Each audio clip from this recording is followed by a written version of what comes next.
ಸ್ನೇಹಿತರೆ ನಮಸ್ಕಾರ, ನಾನು ವಿಜಯ ರಾಜೇಶ್, ಕೆವಿಆರ್ ಟಾಕ್ಸ್ಗೆ ಸ್ವಾಗತ. ಬಹಳ ಜನ ನನ್ನಲ್ಲಿ ಸರ್ ನೀವು ಕ್ಯಾಪಿಟಲ್ ಗೇನ್ ಅಕೌಂಟ್ ಅಂತೀರಾ, ಕ್ಯಾಪಿಟಲ್ ಗೇನ್ ಬಾಂಡ್ಸ್ ಅಕೌಂಟ್ ಅಂತೀರಾ, ಸ್ವಲ್ಪ ಅದರ ಬಗ್ಗೆ ವಿವರವಾಗಿ ಮಾತಾಡಿ ಅಂತ ಹೇಳಿದ್ದಾರೆ. ನಾನು ಕೂಡ ಅದರ ಬಗ್ಗೆ ಕ್ಯಾಪಿಟಲ್ ಗೇನ್ಸ್ ಎಲ್ಲ ವಿಚಾರಗಳನ್ನು ಹೇಳಿದ ನಂತರ ಹೇಳೋಣ ಅಂತ ಕೂಡ ಇದ್ದೆ. ಹಾಗಾಗಿ ಇಂದಿನ ಸಂಚಿಕೆ ಕ್ಯಾಪಿಟಲ್ ಗೇನ್ ಅಕೌಂಟ್ಸ್ ಮತ್ತು ಕ್ಯಾಪಿಟಲ್ ಗೇನ್ ಬಾಂಡ್ಸ್ ಅಕೌಂಟ್ ಅಂತಂದ್ರೆ ಏನು ಅನ್ನೋದ್ರ ಬಗ್ಗೆ. ನೀವು ಮಾರಾಟ ಮಾಡಿ ಆಯ್ತು ಮತ್ತು ನಿಮ್ಮ ಆಡಿಟರ್ ಲೆಕ್ಕ ಕೊಟ್ಟಾಯ್ತು, ನಿಮಗೆ ಇಷ್ಟು ಗೇನ್ಸ್ ಬಂದಿದೆ ಅಂತ. ಈಗ ನಿಮ್ಮ ಮುಂದಿರುವಂತಹ ಆಯ್ಕೆಗಳೇನಪ್ಪಾ ಅಂದ್ರೆ, ಒಂದು ತೆರಿಗೆ ಕಟ್ಟೋದು ಅಥವಾ ಮರು ಹೂಡಿಕೆ ಮಾಡಿ ಆದಾಯ ತೆರಿಗೆಯನ್ನು ತಪ್ಪಿಸ್ಕೊಳ್ಳೋದು ಅಥವಾ ಉಳಿಸೋದು. ನಾನು ಈಗಾಗಲೇ ಹೇಳ್ದಾಗೆ ನಿಮ್ಮ ಬಳಿ ಎರಡು ಆಯ್ಕೆ ಇರುತ್ತೆ.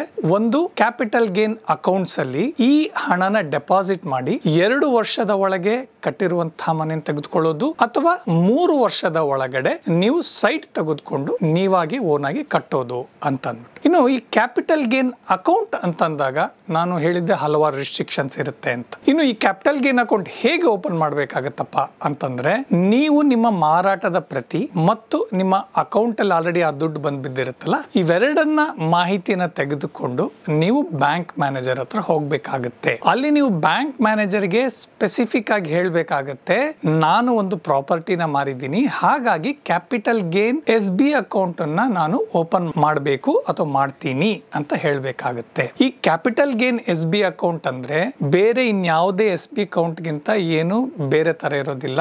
ಆ SB ಅಕೌಂಟ್ ಒಂದೇ, ಈ SB ಅಕೌಂಟ್ ಒಂದೇ. ಆದರೆ ಇದನ್ನ ಹೇಗೆ ಆಪರೇಟ್ ಮಾಡ್ತಾರಪ್ಪ ಅಂತಂದ್ರೆ, ಒಮ್ಮೆ ನೀವು ಈ SB ಅಕೌಂಟ್ ಓಪನ್ ಮಾಡಿದ ತಕ್ಷಣ ಏನ್ ಮಾಡ್ತಾರೆ, ಮ್ಯಾನೇಜರ್ ಅದನ್ನ ಡೆಸಿಗ್ನೇಟ್ ಮಾಡ್ತಾರೆ, this is a capital gain account ಅಂತ. ಕ್ಯಾಪಿಟಲ್ ಗೇನ್ ಅಕೌಂಟ್ ಅಂತ ಡೆಸಿಗ್ನೇಟ್ ಆದ ತಕ್ಷಣ ಏನಾಗುತ್ತಪ್ಪ ಅಂದ್ರೆ, ಈ ಬ್ಯಾಂಕ್ ಖಾತೆನಲ್ಲಿ ನೀವು ಇನ್ನ ಬೇರೆ ಖಾತೆಗಳಲ್ಲಿ ನೀವೇನು ವ್ಯವಹಾರ ಮಾಡ್ತಿರಲ್ಲ, ಅಂದ್ರೆ ದುಡ್ಡು ಹಾಕೋದು, ತೆಗಿಯೋದು, ಇಷ್ಟ ಬಂದಂಗೆ DD ತೆಗಿಯೋದು, RTG ಆ ತರ ಏನು ಮಾಡಕ್ಕಾಗಲ್ಲ. ನಿಮ್ಮ ಫೋನ್ಗೆ ಕನೆಕ್ಟ್ ಮಾಡ್ಕೊಂಡು ಫೋನ್ ಪೇ ನಲ್ಲಿ ಮಾಡೋದಕ್ಕೆ ಆ ರೀತಿ ನಿಮಗೆಲ್ಲ ಏನು ಪರ್ಮಿಷನ್ ಇಲ್ಲ. ಮೊದಲನೇದಾಗಿ ನೀವು ಆಸ್ತಿ ಮಾರಾಟದ ಡಾಕ್ಯುಮೆಂಟ್ ಕೊಡ್ಬೇಕಾಗತ್ತೆ. ಅದರ ಸಂಪೂರ್ಣ ಮೊತ್ತವನ್ನ ಇಲ್ಲಿ ಡೆಪಾಸಿಟ್ ಮಾಡಬೇಕಾಗತ್ತೆ. ನಿಮ್ಮ ಆಯ್ಕೆ ಏನು? ಇನ್ನು ನಿಮ್ಮ ಖಾತೆ ತೆಗಿಬೇಕಾದ್ರೆ ನೀವೇನೇನು ದಾಖಲೆ ಕೊಡಬೇಕಾಗತ್ತೆ, ಎಲ್ಲವನ್ನೂ ಕೊಡಬೇಕಾಗತ್ತೆ. ಇನ್ನು ಇಲ್ಲಿ ಒಂದು ಸರಿ ಹಣ ಬರುತ್ತೆ, ಮತ್ತೆ ಮತ್ತೆ ಹಣ ಬರೋದಿಲ್ಲ. ಯಾಕಂತಂದ್ರೆ ನೀವು ಮಾರಾಟ ಮಾಡಿದ ನಂತರ ಇಲ್ಲಿ ಹೋಗ್ತಾ ಇದ್ದೀರಾ. ಇನ್ನು ಇಲ್ಲಿಂದ ಹೋಗಬೇಕಾಗಿರುವಂತಹ ಔಟ್ ಗೋಯಿಂಗ್ ಹಣ ಏನಪ್ಪಾ ಅಂತಂದ್ರೆ, ಕೇವಲ ನಿಮ್ಮ ಸೈಟ್ ಪರ್ಚೇಸ್ ಅಥವಾ ಮನೆ ಪರ್ಚೇಸ್ ಅಥವಾ ಸೈಟ್ ತೆಗೆದುಕೊಂಡಿದ್ರೆ ಕಟ್ಟಡ ಕಟ್ಟೋದಕ್ಕೆ ಆಗುವಂತಹ ಖರ್ಚು ವೆಚ್ಚಗಳಿಗೆ ಮಾತ್ರ ಔಟ್ ಗೋಯಿಂಗ್ ಇರುತ್ತೆ. ಇನ್ನು ಪ್ರತಿ ಬಾರಿ ನೀವು ಆ ಅಧಿಕಾರಿಗಳ ಹತ್ರ ಹೋಗಿ ನೀವು ಪ್ರೂವ್ ಮಾಡಬೇಕಾಗತ್ತೆ, ನಾನು ಮನೆ ಕಟ್ಟೋದಕ್ಕೋಸ್ಕರ ಅಥವಾ ಮನೆ ತೆಗೆದುಕೊಳ್ಳೋದಕ್ಕೋಸ್ಕರ ಮಾತ್ರ ಇದನ್ನ ವಿನಿಯೋಗಿಸ್ತಾ ಇದ್ದೀನಿ ಅಂತ. ಬಹಳಷ್ಟು ಜನ ಹೇಳ್ತಾರೆ, ಸರ್ ನಮ್ ದುಡ್ಡು ನಾನು ಯಾಕೆ ಮ್ಯಾನೇಜರ್ಗೆ ಲೆಕ್ಕಾಚಾರ ಕೊಡಬೇಕು ಅಂತಂದ್ರೆ, ನೀವು ಇಷ್ಟು ದುಡ್ಡಿಗೆ ತೆರಿಗೆ ಕಟ್ತಾ ಇಲ್ಲ, ಹಾಗಾಗಿ ಸರ್ಕಾರ ಇಂಡೈರೆಕ್ಟ್ ಆಗಿ ನಿಮ್ಮನ್ನ ಕಂಟ್ರೋಲ್ ಮಾಡ್ತಾ ಇದೆ.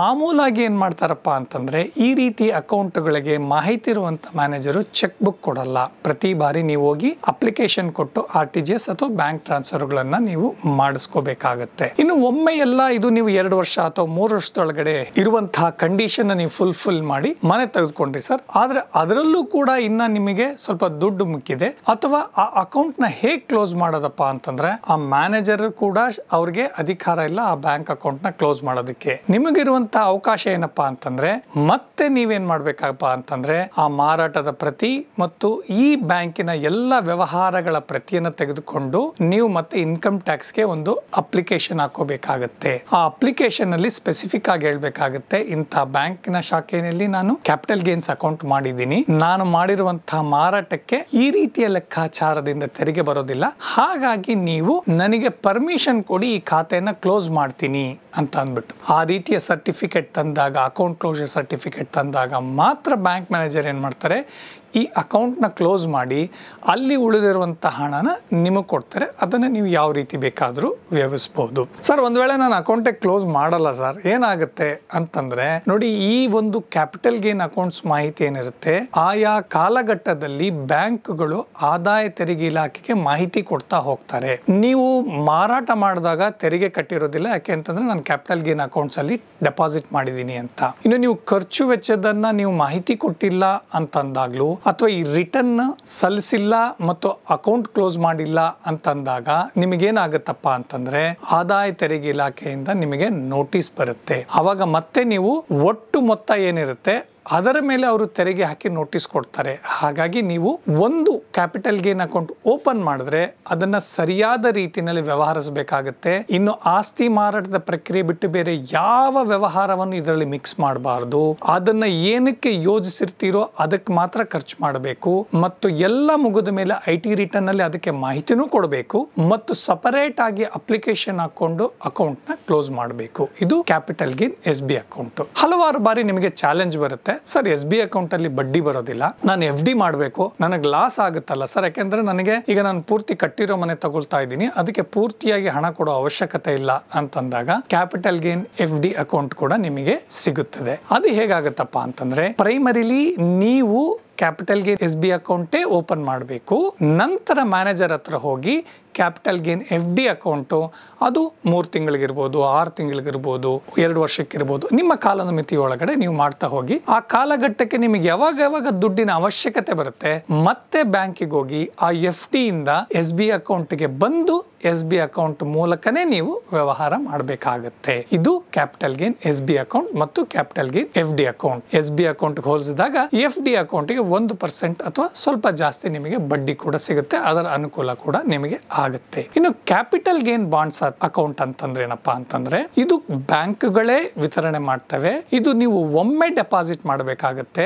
ಮ್ಯಾಕ್ಸಿಮಮ್ ಲಿಮಿಟ್ 50 ಲಕ್ಷ ಇರುತ್ತೆ. ಈ 50 ಲಕ್ಷನ ನೀವು ಒಟ್ಟಾರೆಯಾಗಿ ನೀವು ಡೆಪಾಸಿಟ್ ಬಾಂಡ್ಸ್ ತೆಗೆದುಕೊಂಡಾಗ ನಾನು ಈಗಾಗಲೇ ಹೇಳಿರೋ ಹಾಗೆ ನ್ಯಾಷನಲ್ ಹೈವೇ ಅಥಾರಿಟಿ ಇರ್ಬೋದು, ರೂರಲ್ ಎಲೆಕ್ಟ್ರಿಸಿಟಿ ಬಾಂಡ್ಸ್ ಅಂತ ಇರ್ಬೋದು, ಕಾಲಕ್ಕೆ ಸರ್ಕಾರ ಅದನ್ನ ಇಶ್ಯೂ ಮಾಡ್ತಾ ಇರುತ್ತೆ. ಅವುಗಳನ್ನ ನೀವು ಒಂದು ಸಲ ನೀವು 50 ಲಕ್ಷ ಅಲ್ಲಿಗೆ ಒಂದ್ಸಲಿ ಹಾಕಿಬಿಟ್ರೆ ಅದು ಒನ್ ವೇ ಇದ್ದಂಗೆ ನೀವು ಯಾವುದೇ ಕಾರಣಕ್ಕೂ ವಾಪಸ್ ತೆಗೆದುಕೊಳ್ಳೋದಕ್ಕಾಗೋದಿಲ್ಲ. 5 ವರ್ಷಗಳ ಕಾಲ ಅದು ಲಾಕ್ ಇನ್ ಆಗುತ್ತೆ ಮತ್ತು ಅದಕ್ಕೆ ಏನು ಬಡ್ಡಿ ಬರುತ್ತೆ ಅದು ಕೂಡ ಲಾಕ್ ಇನ್ ಆಗಿರುತ್ತೆ. ಹಾಗಾಗಿ SB ಅಕೌಂಟೇ ಬೇರೆ, ಕ್ಯಾಪಿಟಲ್ ಗೇನ್ ಬಾಂಡ್ಸ್ ಅಕೌಂಟೇ ಬೇರೆ. ಈ SB ಅಕೌಂಟ್ ಅಲ್ಲಿ ಒಂದು ಟೈಮ್ ಗ್ಯಾಪ್ ಅರೇಂಜ್ಮೆಂಟ್, ನೀವು ಮನೆ ತೆಗೆದುಕೊಳ್ಳೋದಕ್ಕೆ ಕಟ್ಟಿರೋ ಮನೆ ಅಥವಾ ಕಟ್ಟೋ ಮನೆಗೋಸ್ಕರ ಇರುತ್ತೆ. ಇಲ್ಲಿ ಕ್ಯಾಪಿಟಲ್ ಗೇನ್ ಬಾಂಡ್ಸ್ ಅಕೌಂಟ್ ಅಂದ್ರೆ ನಾನು ಮನೆ ತೆಗೆದುಕೊಳ್ತಾ ಇಲ್ಲ, ನನ್ನ ಆದಾಯದ ಮೊತ್ತ ಅಥವಾ ಕ್ಯಾಪಿಟಲ್ ಗೇನ್ಸ್ 50 ಲಕ್ಷಕ್ಕಿಂತ ಕಡಿಮೆ ಇದೆ, ಹಾಗಾಗಿ ನನಗೆ ಈ ಬಾಂಡ್ಸ್ ಅಕೌಂಟ್ ಅಲ್ಲಿ ಹಾಕ್ಬಿಟ್ಟು 5 ವರ್ಷ ಆದ್ಮೇಲೆ ಬಡ್ಡಿ ಸಮೇತ ತೆಗೆದುಕೊಳ್ತೀನಿ, ನಾನು ಟ್ಯಾಕ್ಸ್ ಕಟ್ಟಲ್ಲ ಅಂದಾಗ ಈ ಬಾಂಡ್ಸ್ ಅಕೌಂಟ್ಗೆ ಹೋಗ್ಬೇಕಾಗುತ್ತೆ. ಇದನ್ನು ಕೂಡ ಬಹಳ ಸುಲಭ.